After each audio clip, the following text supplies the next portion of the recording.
News చూస్తున్నాం. ఈ నెల 20 నుంచి పార్లమెంటు వర్షాకాల సమావేశాలు ప్రారంభం కానున్నాయి. ఆగస్టు 13 వరకు పార్లమెంటు వర్షాకాల సమావేశాలు జరుగుతాయి. పార్లమెంటు వర్షాకాల సమావేశాలపైన కేంద్ర మంత్రి కిరణ్ రిజిజు ట్వీట్ చేశారు. ఈ సమావేశాల్లో కేంద్రం పలు కీలక బిల్లులను ప్రవేశపెట్టనుంది. డీలిమిటేషన్, మహిళా రిజర్వేషన్ బిల్లులతో పాటు ఇతర ముఖ్యమైన బిల్లులను కూడా ఈసారి పార్లమెంట్లో ప్రవేశపెడతారు.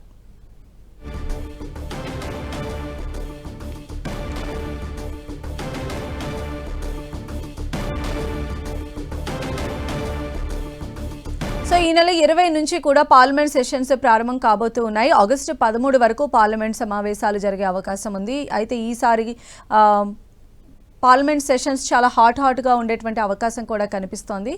మరిన్ని అప్డేట్స్ కూడా తెలుసుకుందాం. మా ప్రతినిధి గోపి మనకు అందుబాటులో ఉన్నారు. గోపి,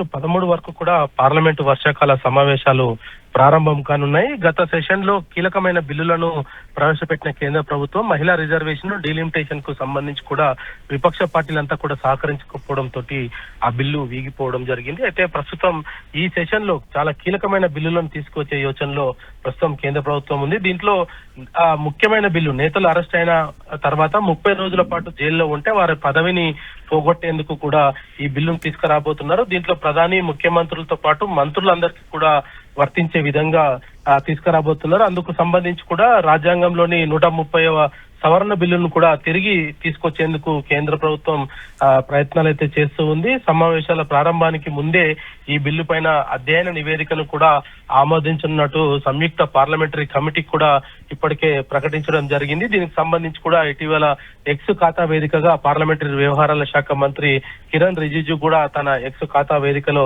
చెప్పడం జరిగింది. అయితే గతంలో 2025లోనే రాజ్యాంగంలోని 130వ సవరణ బిల్లును లోక్సభలో కేంద్ర హోంశాఖ మంత్రి అమిత్ షా ప్రవేశపెట్టడం జరిగింది.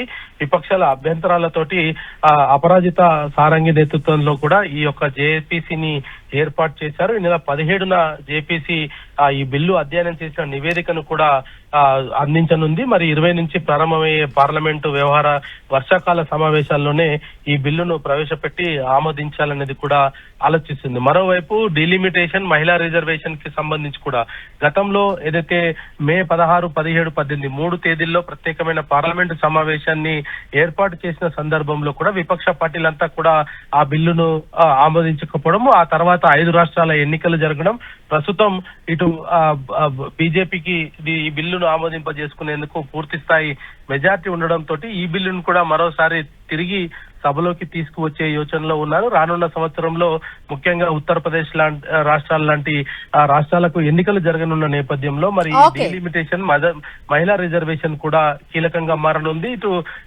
నేరం రుజువై దాదాపు 30 రోజుల పాటు జైల్లో ఉంటే అటువంటి ప్రజాప్రతినిధులను కూడా అనర్హత వేటు వేసేందుకు కూడా ఈ 2 బిల్లులను కూడా కీలకంగా మరోసారి సభలో ప్రవేశపెట్టేందుకు కేంద్రం వ్యూహాన్ని రచించనుంది. సంధ్య. రైట్ గోపి.